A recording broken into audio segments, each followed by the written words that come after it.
Welcome to the Vault Studios Fantasy Football Podcast, your one-stop shop for all fantasy football info. Here are your hosts. Welcome to the Vault Studio Fantasy Football Podcast. I am your host, Lewis Glover, and I am joined, as always, by my co-host, Corey Easley. How you doing, man?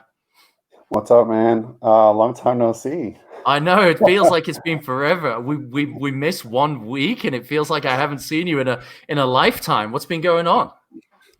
Just making sure I get my time zone straight. But other than that, just the normal grind.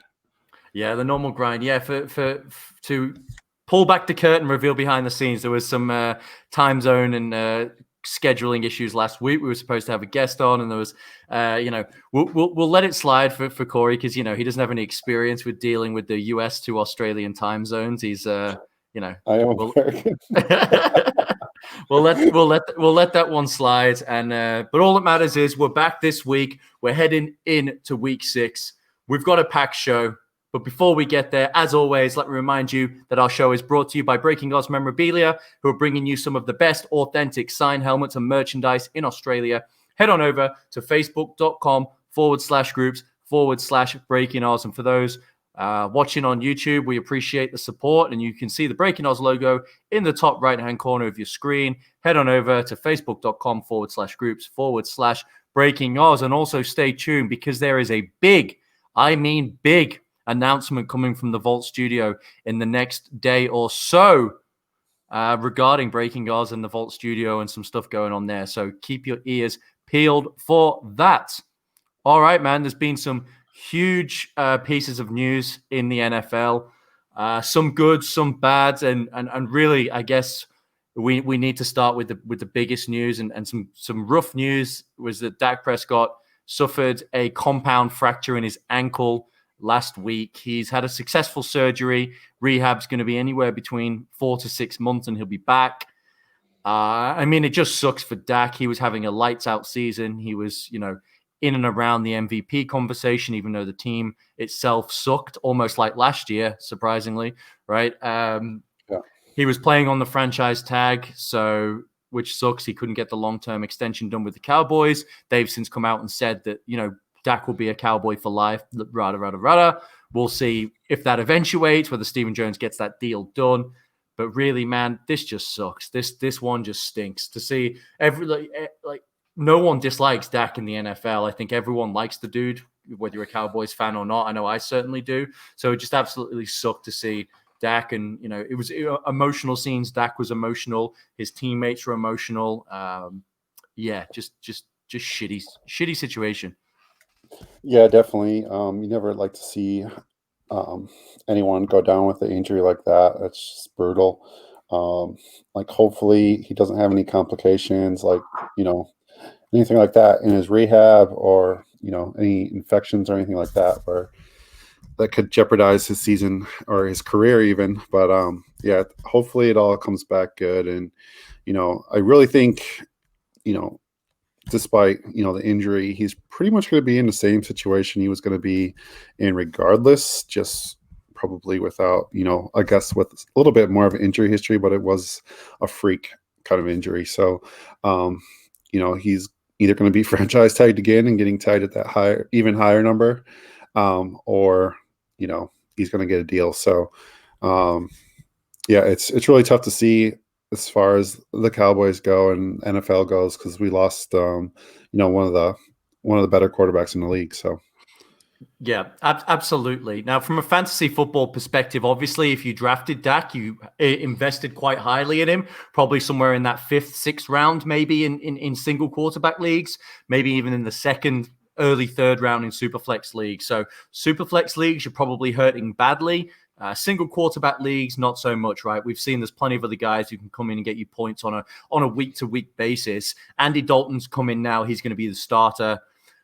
I like Andy Dalton as a fine, back-end QB1, early QB2 type option. I mean, the weapons around him are phenomenal, right? We've got Cooper, we've got Lamb, we've got Gallup, we've got Dalton Schultz, and we've got Zeke as well. So there's a plethora of weapons for Andy Dalton to have, arguably the best that he's ever had in his career. Certainly the best he's ever had in his career, even when he had prime AJ Green. And he has posted fantasy relevant seasons before. Now, the Cowboys' offensive line isn't what it was at the start of the season. It certainly isn't what it used to be. Tyron Smith looks like he's going to be done for the year. I think Looney is still hurt. There's a bunch of guys banged up on that offensive line. So it's certainly not, when you think Dallas Cowboys and Dallas football, because of the reputation they've garnered over the past 4 or 5 years, you think of this monstrous fortress of offensive line.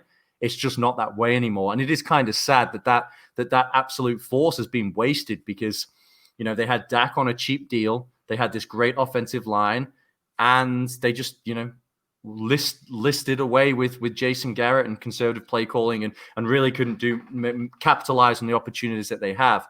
But what it means for fantasy going forward, I think it's a slight downgrade for the receiving core. I do think it's a step down from Dak to Dalton. I don't think that's a bold take, but I don't think it's as far as people might initially think. Dalton is a competent starting NFL quarterback.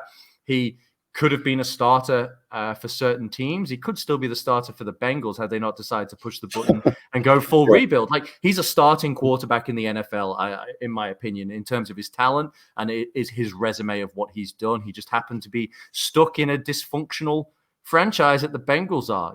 Could this be a Carson Palmer situation where he gets out of there, he gets into a better situation, a team that wants to throw the ball? They're going to have to throw the ball a lot. The defense we've seen is just dog shit. Yeah. It's terrible. We could get into a whole scenario and conversation around the decisions the Cowboys have made in the last 18 months about personnel, but that would take the whole show. But suffice to say, for me, I think Dalton is a fine pickup if you've already gone and grabbed him. Good for you. I think he's very serviceable week to week in terms of a starting quarterback in 12-team leagues. Yeah, for sure. I don't think you're grabbing Dalton to replace Dak, and I think he's going to be serviceable. I think he's going to be right around your average quarterback type production, which he's always been.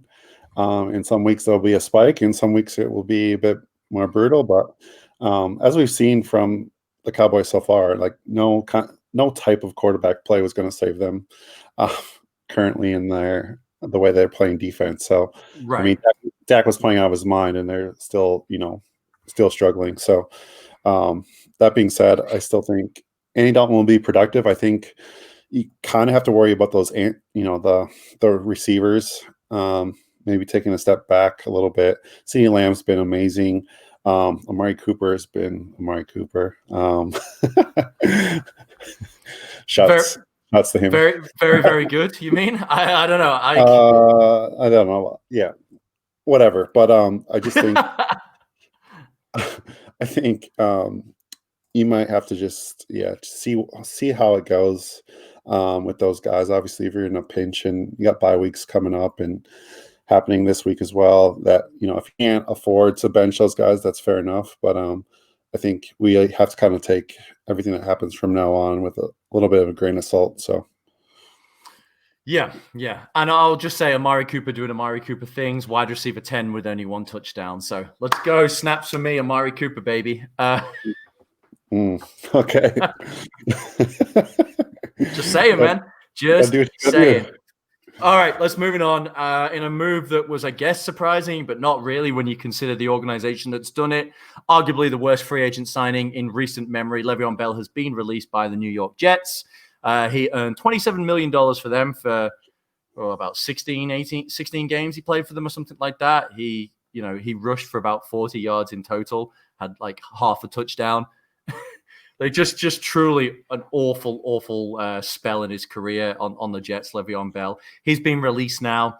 There's about 4 or 5 teams who are in competition for his signature. At the time of recording, we don't know where he's going to land, but apparently the decision is imminent. Kansas City Chiefs, New England Patriots, Miami Dolphins, and a handful of other teams have been touted. Corey, where do you want to see him land? Where do you think he's best suited to land? If he landed on the Patriots, that'd be amazing in that offense, especially with Cam there.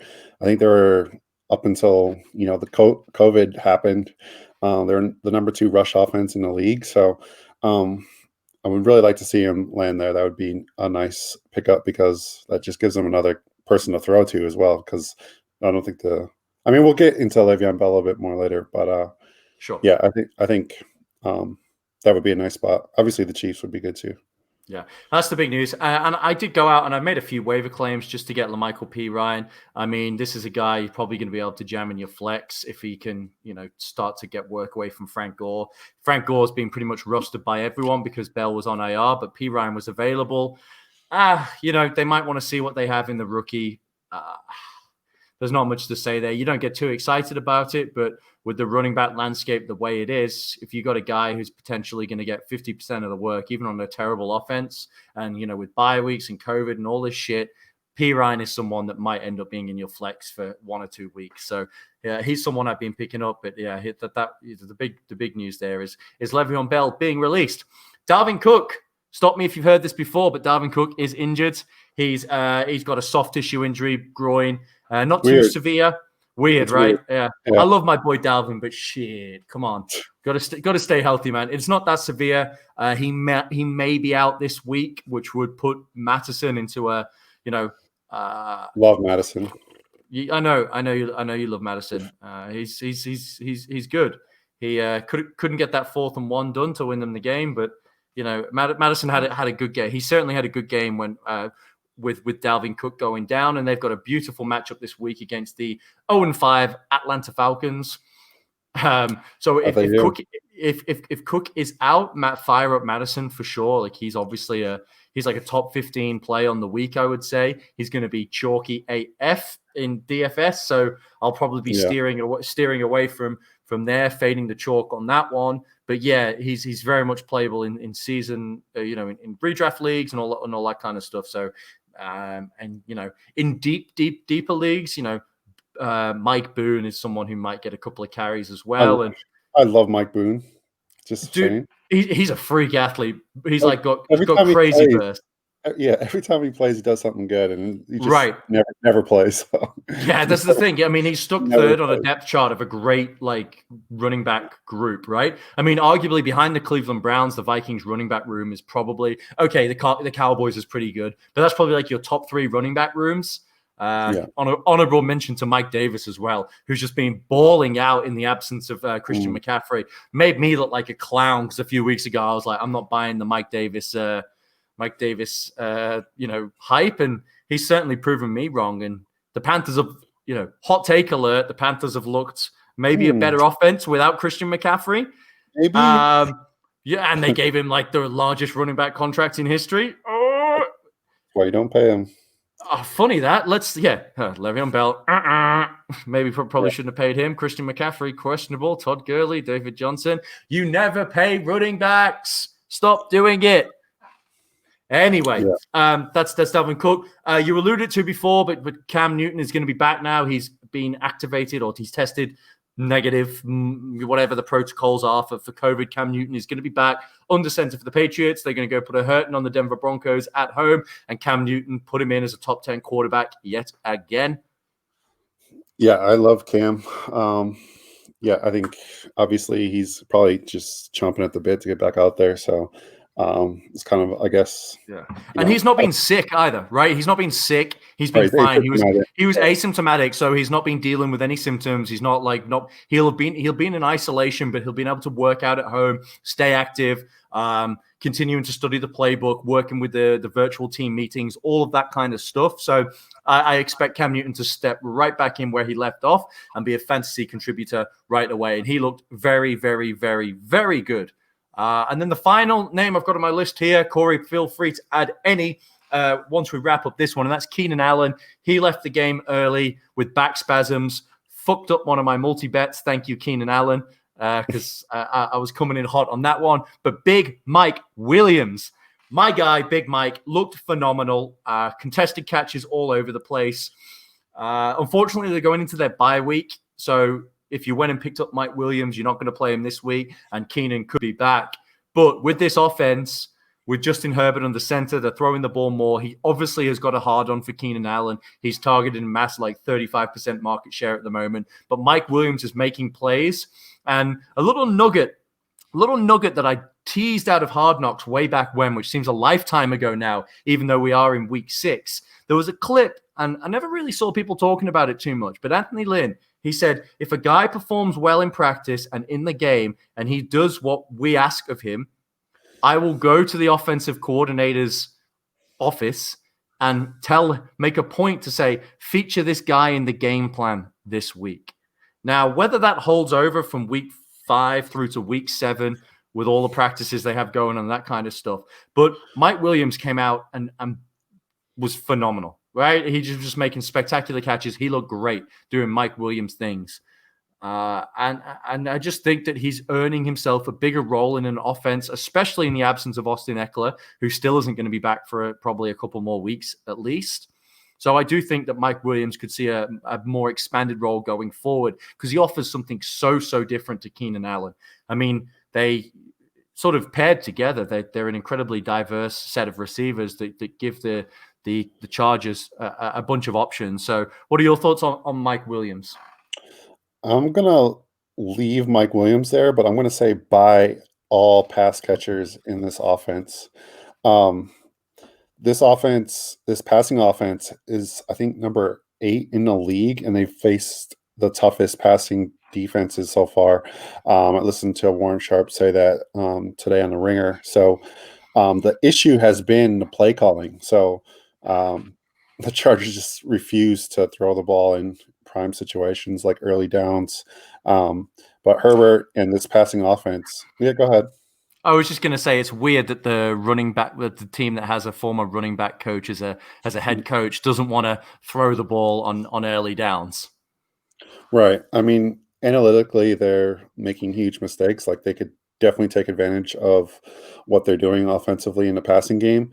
And the reason why I'm buying everyone in this offense as far as pass catchers go is because their schedule gets so much easier after the bye. Like they don't play a decent pass defense pretty much the rest of the season. So for the amount of, ability that they've shown so far against the toughest in the league, and now the rest of the way out, they have, cupcake pass defense schedule.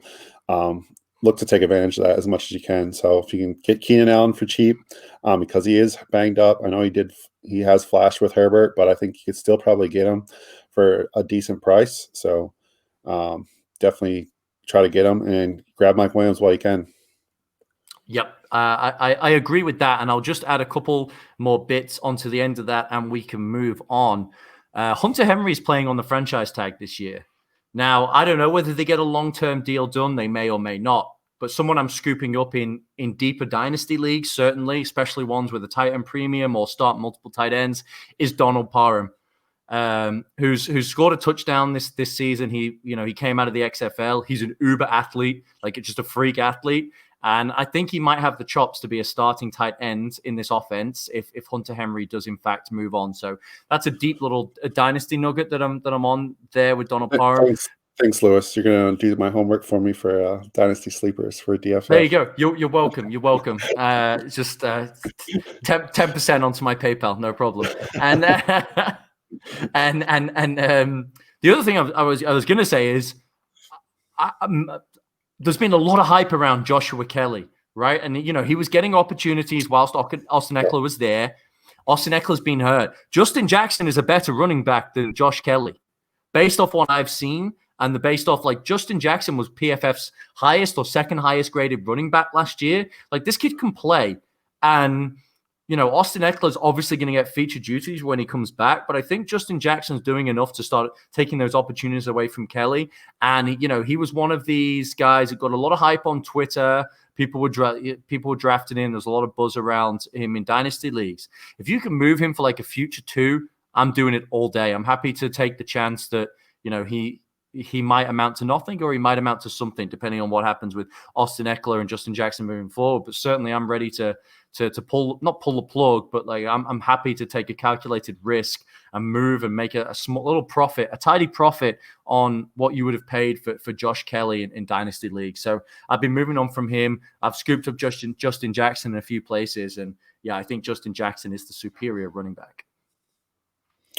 Yeah, I mean, that's a fair call. I think it's a bit early to call Josh Kelly dead as of Oh right now. no, yeah. No, I'm not like burying him or anything like that. It's just, we've seen almost a perfect storm happen for him right now.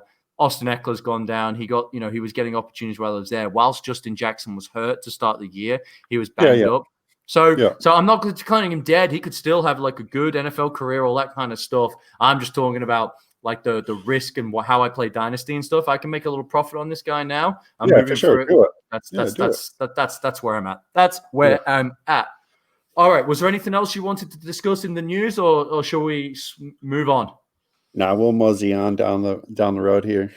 Let's do it. So we're gonna head on over to the dead to me section, and we're at the point of the season now where we can almost categorically, declare dead certain fantasy players, guys who we may have liked, and it's just not worked out.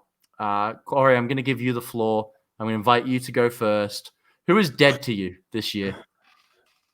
Dead to me right now is Marvin Jones. And coming in to this season, I was never the Marvin Jones guy. And then I was like, you know what? I started buying into it. I really wanted to get him. And I just thought, basically because I was such a Golladay fan and watching Golladay every week, and the issue with Golladay was you'd watch a Lions game and you'd be like, was that Golladay? Nope, it was Marvin Jones. No, it was Marvin Jones. He's got his third touchdown of the day, and Galladay's got 4 for 50. So I was like, you know what? I'm gonna get a share of Marvin Jones. I'm gonna get a few shares of Marvin Jones this year. And it just hasn't panned out this year at all. Obviously, that Detroit Lions offense has kind of been whatever it's been, but he's not getting the target share. He's just not getting the love this year for whatever reason. It just hasn't panned out up to this point, and I'm ready to cut bait. Yeah, it's been rough. He's certainly burned me a few times. I'm not going to be dropping him. They had their bye this week. They come back with a nice matchup this week. Yep. This is a team that's 1-3. They go on the road to Jacksonville. Jacksonville's defense stinks. And I think there could be some points here. I'll bet the over, because I'll bet the over in every game. And then they got the Atlanta Falcons. They got the Atlanta Falcons in in the game after that. So I think by week 7, the end of week 7, I'll know whether Marvin Jones is like cuttable. Right now, I'm not starting him. I want to see a bit more. I want to see a bit more involvement in week 6, and then I'll take the plunge and play him in week 7 if injuries and bye weeks sort of conspire to force me to do that. If you have to, I had to make a move in one league where I had some buys and stuff.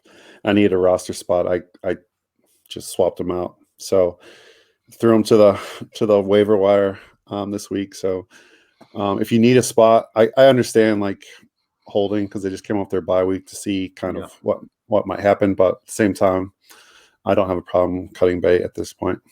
That's fair. I mean, what the fuck is going on with the Lions? Danny Amendola leads the team in targets. Exactly. He also plays from the slot and has 21 targets and only 10 receptions. What? What is that? No one knows. Come on, Danny. No playoff Danny here. Oh my goodness. Obviously, Kenny Galladay's only played 2 games. He's got his 15 targets, a couple of scores. But yeah, it's been absolutely brutal for the pretty much entire Lions offense. Let's see what they can get going after their bye week. My guy dead to me. It pains me to say this. Former teammate of Marvin Jones. Maybe there was something in the water in Cincinnati, but it's AJ Green.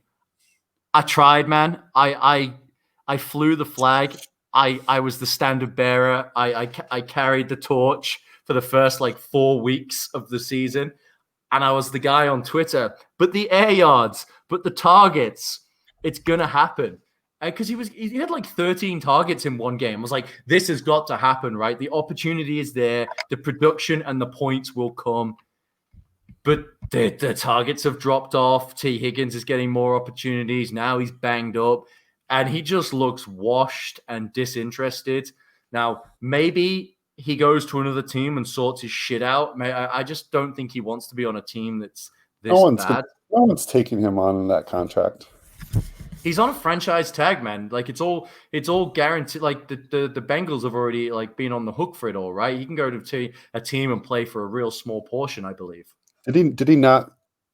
I thought he never signed a deal. He's playing on the tag this year, so they could trade him, and he could play for another team for pretty cheap. Maybe work out a deal, somewhere else. But I think it's time for AJ Green to move on. He looks disinterested. He doesn't want to be there. It looked like he was trying to block on that interception last week. It didn't look like he was trying to do anything on the interception last week, to be honest. He just yeah, true. Yeah, he's making $18 million this year, so he's making $18 million. Yeah. Oh my goodness! I mean, that's one of the candidates for worst contracts of the year, right? Yeah, for sure. That's definitely up there, along with Le'Veon Bell. My goodness. Yeah, so AJ Green is completely dead to me. Like, if you need to like swap out for a fucking kicker to like AJ Green, gone. You're dead to me. I'm sorry at this point. It's Tyler Boyd. It's T. Higgins. Yeah. It's Auden Tate might get a few more looks, and Joe Mixon. Michael Thomas. The bad Michael Thomas.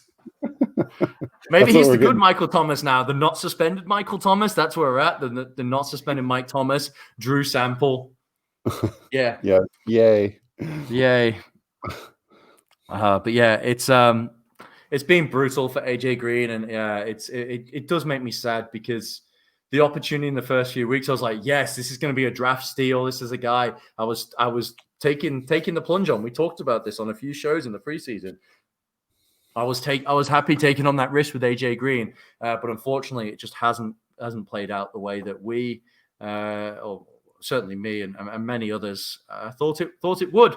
So they are the players who are dead to us for this week. Marvin Jones and AJ Green. We'll be back next week with two more guys who are dead to us. We'll keep finding them. We'll keep dragging out corpses to be shamed here on the Vault Studio Fantasy Football Podcast. We'll keep bring out your dead. Bring out your dead. All righty, let's move on to our buy, sell, and hold segment. Corey, I'm doing it. Who have you got? You can go any order you want. Fire them at me. What you got?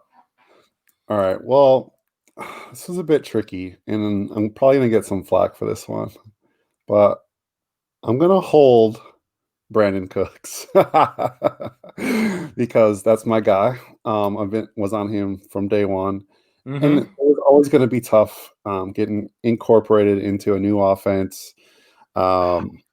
Through all this virtual studying and blah blah blah blah blah. But I still think he's the best receiver on his team. I understand Will Fuller is Will Fuller, but I still like Brandon Cooks. They obviously went out and tried to get him the ball last week, and just do that every week, please. Just eight catches for 160, or that would be nice. I think he's capable of doing that probably another 2-3 times this season, and Agreed. If that's the case, I just hold on for dear life, and hopefully, he puts it together there with Deshaun Watson, who badly needs some receivers to throw to. For sure. No, I'm on board with that, and I do prefer shitting on you and calling you out for your bad calls, but I got to give you props here, because for those who sort of don't know, every week I run through Fantasy Football Down Under, just a small low stakes DFS contest on DraftKings. We get as many people in there as we can. Everyone pays their $5. It's winner takes all, and this week, Mr. Corey at CMoney52 took it down. And his faith in his guy was rewarded, because he played Brandon Cooks. And I tell you what, after his 0-0-0 game the week before, I'm pretty sure Corey was the only one in the group who played Brandon Cooks. So bold move paid off. You've got to swing for the fences when it's a winner takes all contest. He certainly did that, and it paid off to great effect. So and when you only have $4,200 left in DFS, then and it fits in. Meanwhile, I was sat there just crying, setting fire to money, playing Ian Thomas at tight ends. Nothing. Are you kidding me? What's wrong with you, Carolina? You played the Atlanta Falcons. You played the Atlanta Falcons, and you still couldn't get Ian Thomas the football. Damn it. But yeah, congratulations to you, my friend. I'm having all kinds of technical difficulties over here. I'm working 2 laptops tonight, and one of them has just decided to just switch off. So that's fun. So I'll be bringing back my show notes shortly. But in the interest of, because I've lost my show notes, I'm going to ask you to continue with your either buy or sell. Now we've done Brandon Cooks. Yeah, my sell is Darrell Henderson from the Rams. He's really been beneficial to the owners that have drafted him, and where you drafted him at, I think you can get back some value now for where you drafted him, basically. So if you don't have to sell him, I get holding him as well. Or if you're like super desperate for a running back, I understand being on the other side, but I do think where you drafted him, you probably already have depth at running back. You didn't draft him to be your RB2 or even a flex play. You drafted him as a 4 or 5, and I think you can get more than that back at current price, especially with the running backs that are down at the moment. Yeah, for sure. I think you could probably do that. And let's have a look at. He got you a couple of big games, right? But Malcolm Brown is starting to come back. Cam Akers is going to get more of a role. This is going to be like a 30-30-30 backfield. It's going to be messy for fantasy purposes. I was very, very, very proud of myself in a dynasty league. I shifted Darrell Henderson for a future first, like right after his blow up game. I was very pleased with that because I'm a Cam Akers stan, truth until I die there with Cam Akers, and it felt like taking candy from a baby, getting that trade over the line for Darrell Henderson. But yeah, I certainly would be looking to move him. Try and get, maybe do you need some tight end help or maybe a wide receiver? I mean, I'm just trying to think of some names, right, of some guys that you might be able to go and target that maybe haven't performed to the level that we would expect. That you go, okay, that could be interesting. I'm just thinking. Maybe a little bit too rich, but because Chase Claypool had his big blow-up game, people might be starting to sour a little bit on Deontay Johnson. I'd be inclined to maybe try and go and get a little bit of Deontay Johnson, if possible. Yep. I don't know if that's a realistic trade to put out there, but maybe. Yeah, for Henderson, he should be able to. That's something that comes to mind. The funny thing with these, people are always going to be like, "Oh, not in my league," but at the same time, you got to throw these things out there. You could look at Deontay Johnson, maybe like Justin Jefferson if you want to take a kind of a shot. I don't think you'll get Jefferson, but yeah, certainly if you can, I'd bite your hand off. I think you could. I mean, you could always play like Jefferson didn't have a good game last week, and you can always play the Thielen's on pace for 150 targets, so that's fun. Maybe even Julian Edelman, who hasn't played in a while. Devontae Parker has kind of been up and down, guys like that. Yeah, and you can also play the whole, scarcity of the running back position, so on and so forth.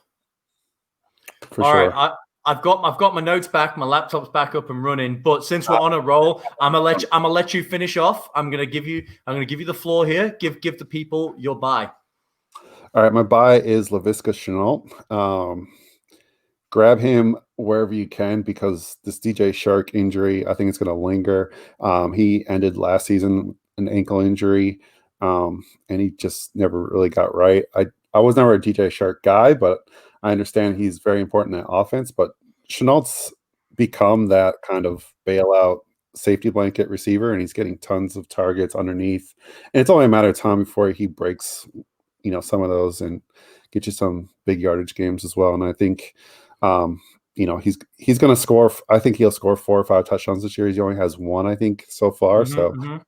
I think he'll end up with 4 or 5 at the end of the year. So Laviska Shenault's my buy, and I think you can get him for fairly cheap. I love that call. I think Laviska has looked great, and you've seen his role evolve as the season has gone on. He's gone from the guy where they're like, we're trying to manufacture touches to we're playing this guy as our wide receiver. We're getting him the ball as a receiver. And he's a freak, man. We talked about this in the preseason, that if it wasn't for injury and he could have gone to the combine, this guy was a lock for a first round pick. His size, speed, he's just an absolute specimen. I watched a clip of him think it was in the last week, right? They played Houston. He ran this whip route and killed the cornerback. I couldn't see. It was pretty grainy. I couldn't see who the cornerback was. He's too big. He's too big to be able to do that. It was Right. like, it was if you'd expect like Stephon Diggs to do that or DJ Moore, right? Everyone saw DJ Moore on that whip route just break ankles. But DJ Moore's like, what, 180 pounds, something like that? Right. Like, he's a slight frame dude. Laviska's 220, grown-ass man situation, and just breaking ankles. He shouldn't be able to do that. I love the talent, love the ability, and he's shown durability thus far. So all needles pointing up for Viska. Love that buy. All right, it's my turn. Your turn. Alrighty, let's start with my hold. My hold is Joe Mixon. My guy. Your guy, my guy, Joe Mixon. And the arrow is going in the right direction for Joe Mixon. First few weeks, everyone's like, fuck, here we go again. Bust Joe Mixon, wasn't worth the draft pick. Gio's opportunities are finally getting carved away, right? In week 4, he didn't have a single target or run a single route.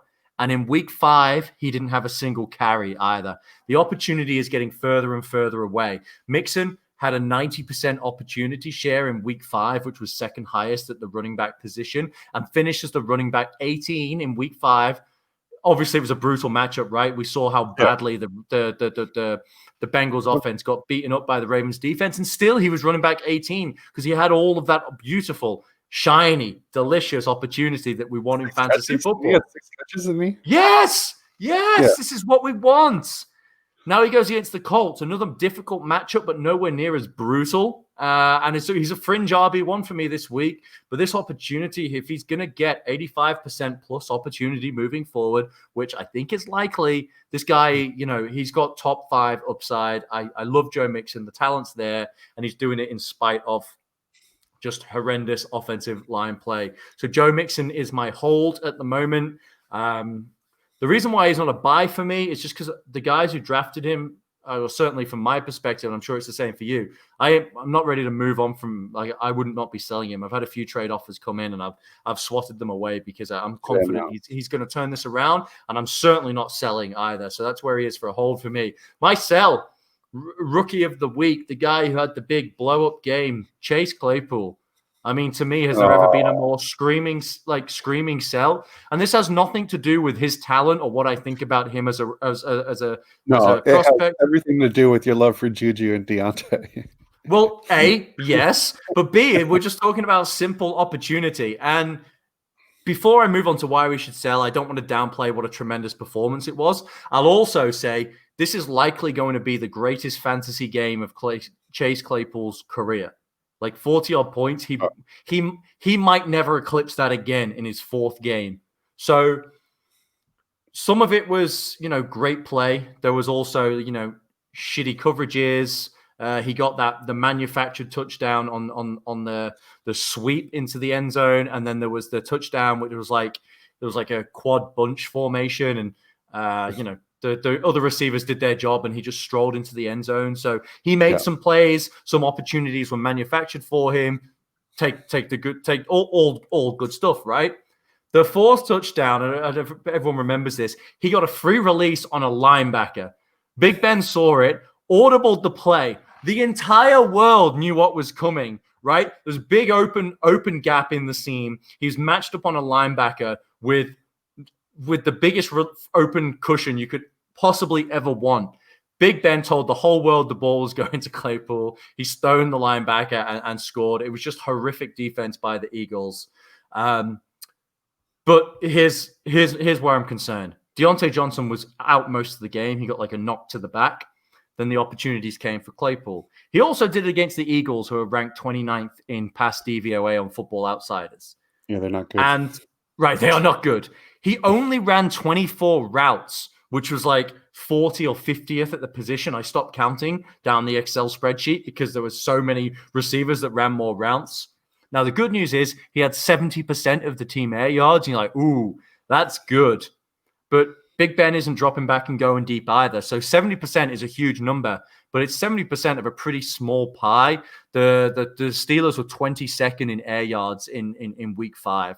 So I just think with the lack of routes, Big Ben is not throwing deep like he used to. There was a moment when he was like 7 for 8 for 36 yards. It was like peak Alex Smith, stat line. Shout out, tip of the hat to Alex Smith, by the way, on his comeback. Congratulations to him. So that's why Claypool's a sell for me. People are going crazy getting him on the wire, spending all kinds of waiver money. If you did go and get him, go and flip him for someone else. See what you can do. See what you can get. And when I say sell, right, I don't mean, just go and sell him for whatever because you've just picked him up and now you can get him for someone. Of course not. But, see if you can upgrade another position. Package him in a 2-for-1. In redraft, 1-for-1 trades rarely work. But if you can get Claypool as a makeup piece with another guy to go up and get someone else, I'm for sure doing that. So that's my situation with Chase Claypool. And then finally, my buy, and I'll pay up to get there, Hollywood Brown. Man, we thought he was going to have the big blow-up week. He finally got his touchdown against the Bengals, but the Bengals offense was so putrid, and the need wasn't there. I thought it was going to be a bit more of a shootout. Burrow was bad. It was all bad. But there is a big blow-up coming. He's running a route on 83% of Lamar Jackson's dropbacks, and he's 8th in the NFL in targets per route run. He's got a 26% target share and accounts for 43.8% of the Ravens' air yards, which is 3rd in the NFL.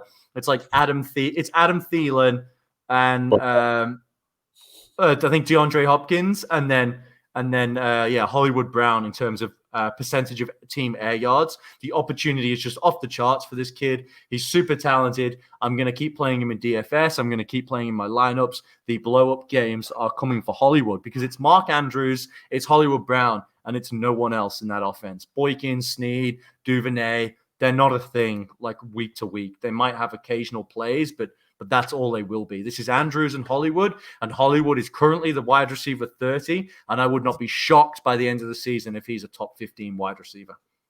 Yeah, I don't mind that call. I actually bought him, or I got after week two. I did have to pay up a bit for it, but I had the depth at running back, so I traded David Montgomery for him at the time. I think both owners would be happy in that situation, but I do think if you need a receiver, this is a nice guy to have on your roster because he can, with one play, he can win a matchup for you. So I like that one. Awesome. I love it. Let's move on, man. Let's move on to some streams for the week, huh? Let's do it. Let's do it. We like to stream quarterbacks, tight ends, defenses. We can do it. Now, the criteria for they're under 30% owned on ESPN. I think my quarterback definitely missed that. Well, you know what? I'm going to go first, and if yours doesn't qualify, that's okay. You can still call it. You just I'll make it more clear next time because on the show sheet it says streams less than 30% owned, but I'll highlight it and I'll put some flashing lights on there and say, Corey, check your time zones and check the streams whether they're under 30% owned or not. All right, fine. Thanks for that. But the guy I'm going with at quarterback is Fitzmagic. Quarterback 10 on the season, man. Ryan Fitzpatrick. I know. Quarterback 10. I've grabbed him in a few spots for this week, so I'm all in on Fitzpatrick this week. He's playing the Jets, man. He could be a top 5 quarterback this week. That's possible. It's definitely possible. It's not likely. It's possible. He's had at least 24 fantasy points in the last 4 games, 30 points against the 49ers. He's crushing it, and he's got the Jets. So I love Fitzmagic this week. Yeah, I don't mind that call at all. I think and he could always end up with a rushing touchdown too because he's just a gamer, man. You can just tell, and there's a reason why this team isn't playing Tua yet. It's because Fitzpatrick has that locker room, and he's playing well enough to just build the character of this team. This team will follow Fitzpatrick into battle. You can just see the way that they respond to him out there on the field. They absolutely love him. It's so much fun watching him play. I'm here for Fitzmagic to be in the NFL for many more years to come. All right, who's your quarterback? All right, I'm switching it. I'm switching it. Oh, he's switching it. Oh, switcheroo. I'm switching it. I'm going Kirk Cousins. Kirk Cousins against this Atlanta Falcons, whatever this kind of defense is. It's not going to be pretty. I do think, actually, the advanced stats for Kirk Cousins have been really good. He's one of the most explosive passers in the game. He just doesn't throw enough. So I think if Atlanta can somehow put up a fight in this one, just on the scoreboard, and they force the Vikings to actually throw the ball, not run the ball 50 times.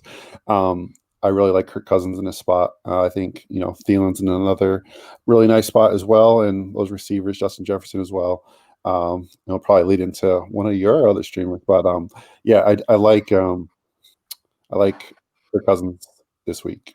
Yeah, I like it. And as you said on the advanced stats, in terms of deep passes and also play action, Kirk Cousins is one of the best quarterbacks in the NFL this season. It's just that they're, they are, calling the plays from the Bible of the run game and just not wanting to open it up, unfortunately. But the matchup this week couldn't be better. I think what happened is the Atlanta Falcons got COVID and didn't tell anyone, and they've just been going around the greater Atlanta area getting high school players to come and play defense for them. It's the only explanation. It's the only explanation I have, because they have just truly been abysmal. They could at least go and borrow the Georgia's defense and maybe put up a bit of a better fight right now, because it's just been bad. It's been really, really bad for the Falcons. So I do like Kirk Cousins this week. I think Adam Thielen has the potential to finish as the wide receiver one this week. He's been incredible. He's just been absolutely ridiculously good. We predicted, Lewis, just like we predicted. Well, yes, correct. We will victory lap that one till the cows come home, because we were all over Adam Thielen and his absolute steal, 4th round ADP. Remember, you could start. Remember in the good old days, you could start 3 running backs and then draft Adam Thielen as your first wide receiver off the board. Yeah, that was a great strategy. That was it. Good. It was good if you picked the running backs that didn't get hurt. Yeah. All right. Yeah. So my tight end streamer you alluded to is Irv Smith Jr. He's starting to emerge in this offense, and I think the matchup is great for him here. He went 4 for 64 last week on 5 targets, ran 31 routes. He's separating himself from Kyle Rudolph as the primary pass catcher. We think the shootout potential, especially with potentially no Dalvin Cook. Maybe with no Dalvin Cook, they'd lean on the pass a little bit more. Because, the mentality is we've got Dalvin Cook. We think he's the best running back in the league. We want to give him the ball as much as possible. No Dalvin Cook. Maybe they start to throw the ball a little bit more. And the Falcons, despite Ian Thomas absolutely boning me last week and doing nothing for me, the Falcons have still given up the third most points per game to the tight end position so far in the season. So, wipe out one of the games and they're still just truly one of the worst teams against the tight end position, in the league. So Irv Smith, very much a good streamer for me. And again, he's going to be a cheap DFS play. I haven't looked up his price on DraftKings, but I'll probably play some Irv Smith Jr. this week.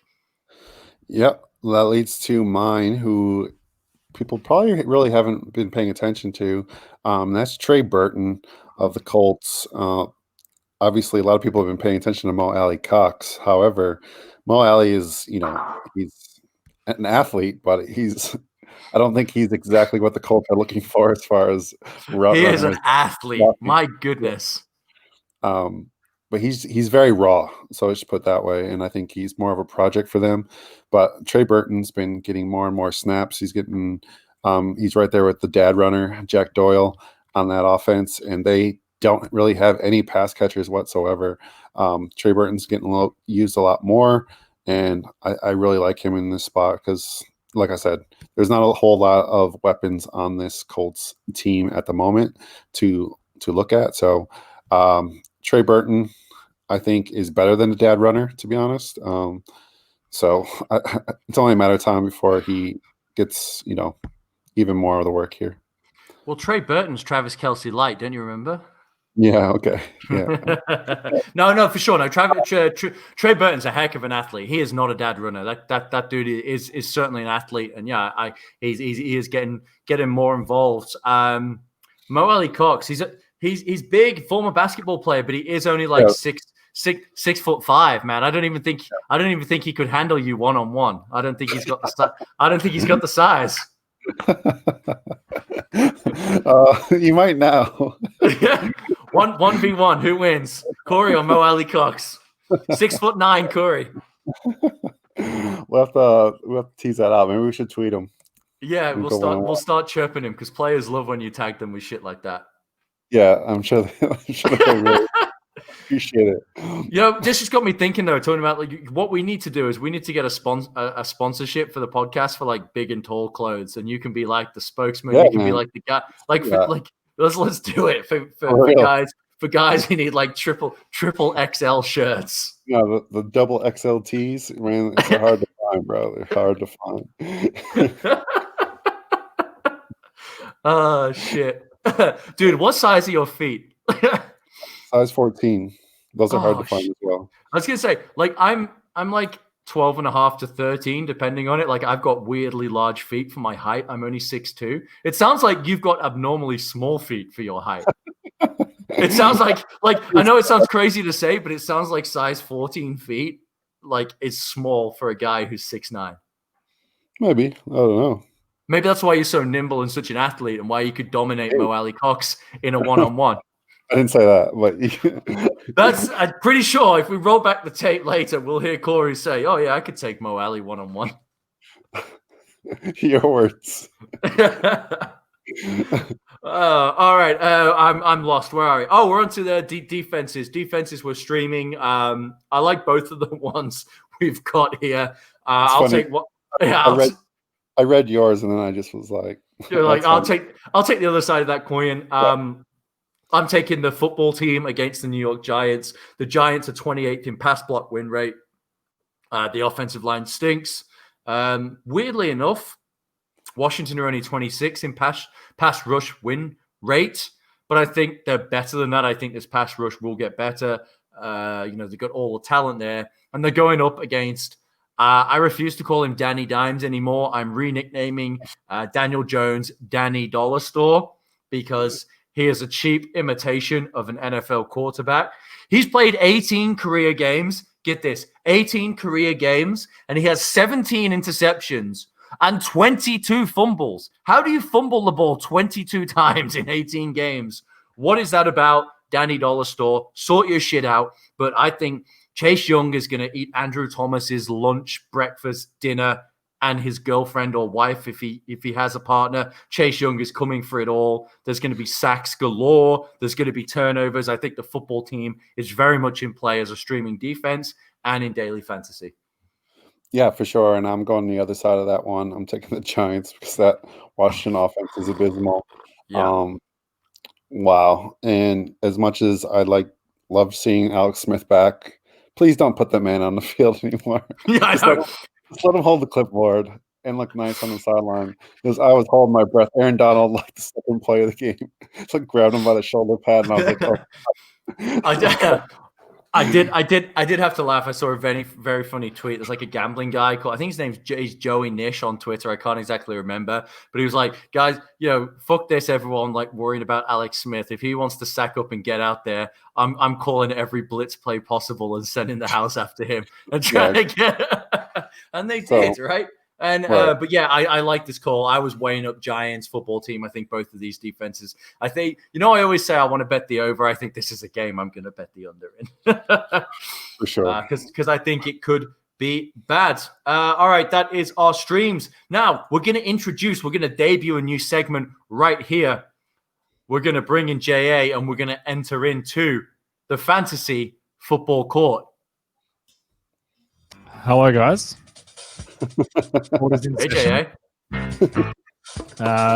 now it's about time you got me on your show to try and bring the talent level up a little bit. So great work. Now I've been given, I guess, the rundown of what is going to happen right now, and I'm going to read that, and I'm not going to say any words wrong because I've practiced it several times.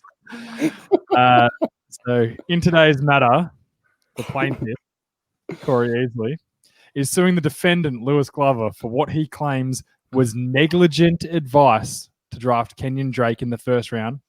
The defendant is countersuing with his own action against the plaintiff for his advice to draft LeVeon Bell.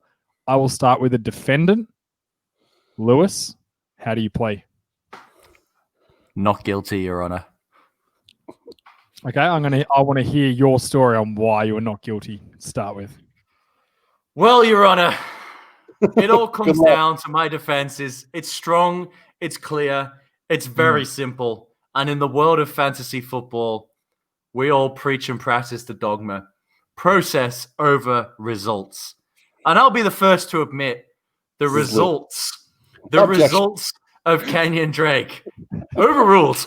The results of Kenyon Drake. I'm the judge here. Overruled. The results of Kenyon Drake have nay been good, but I still maintain that the process behind drafting Kenyon Drake was good.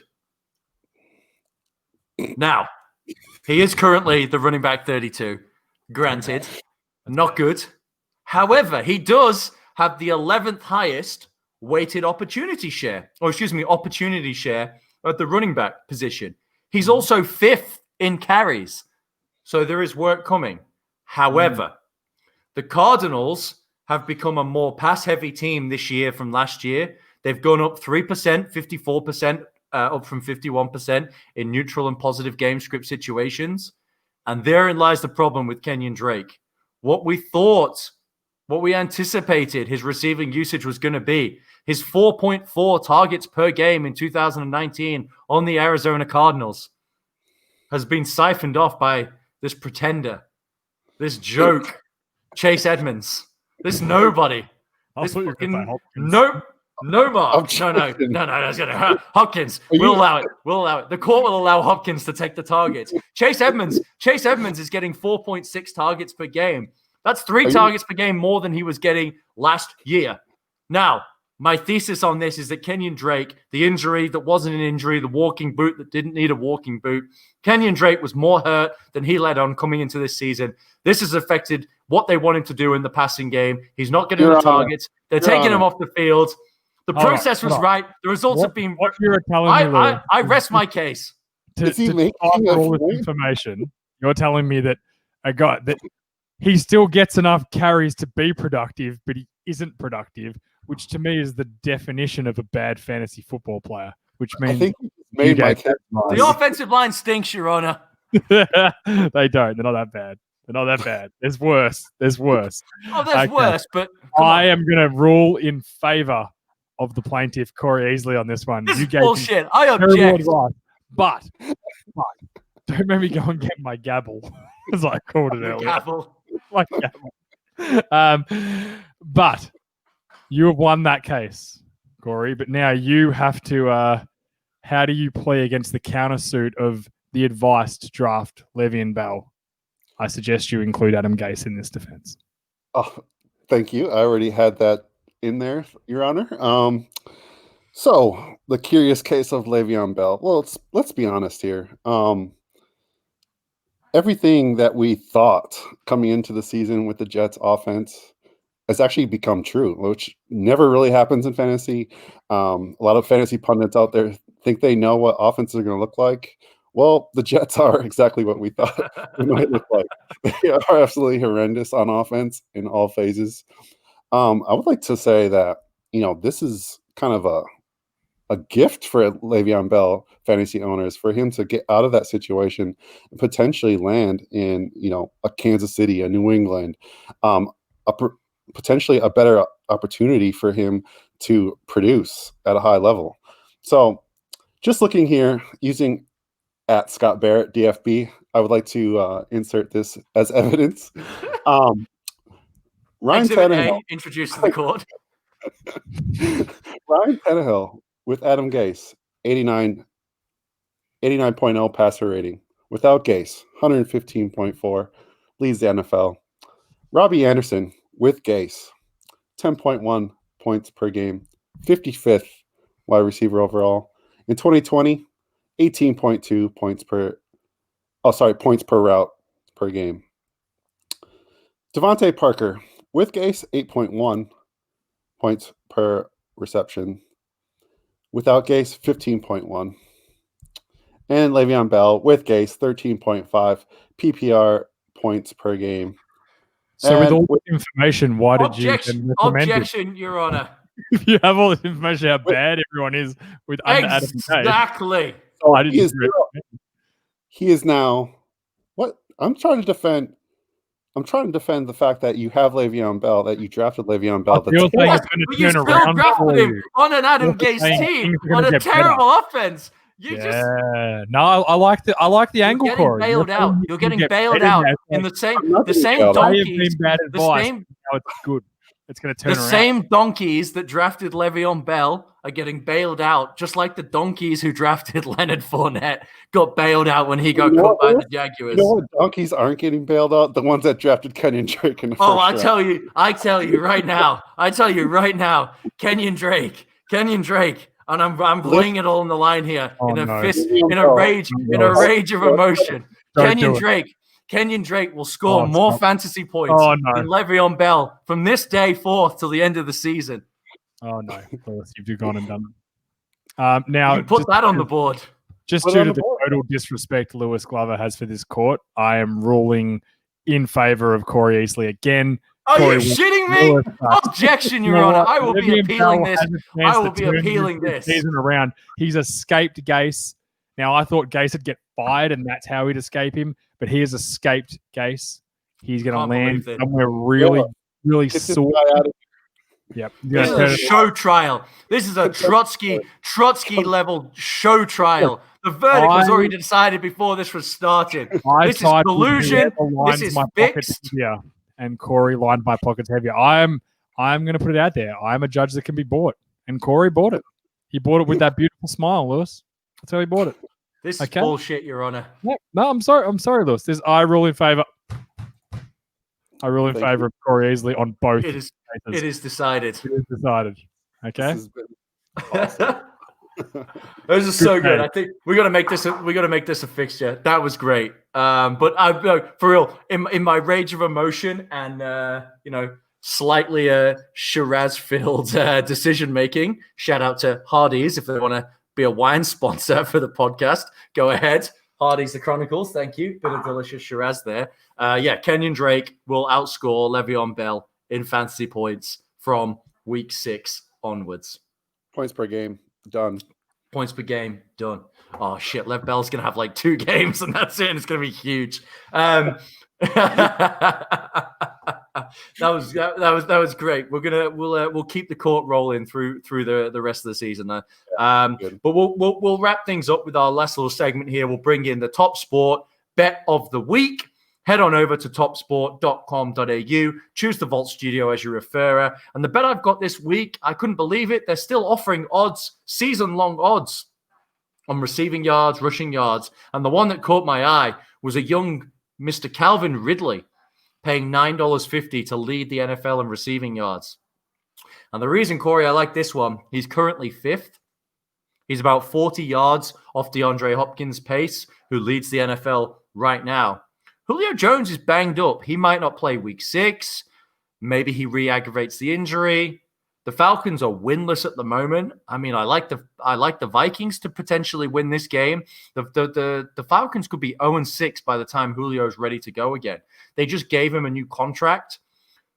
Shut him down. Why are they? They're not going to be rolling and risking out Julio if they're 0-6. I mean, I certainly wouldn't be. I'd say, hey man, take an early holiday. We know what you're about. Protect yourself. Stay safe. All of that kind of stuff. So I think paying $9.50 for Calvin Ridley to lead the NFL in receiving yards. When we talked about, we've had it before. One of the previous bets was Matt Ryan to lead the NFL in passing yards. We talked about how bad this defense is. All the games they play in the dome, the strength of schedule they've got, all of these factors rolling into Calvin Ridley paying $9.50. Sprinkle a nice $10, $20, $30 on that. That could be a very nice little profit to be made come the end of the season.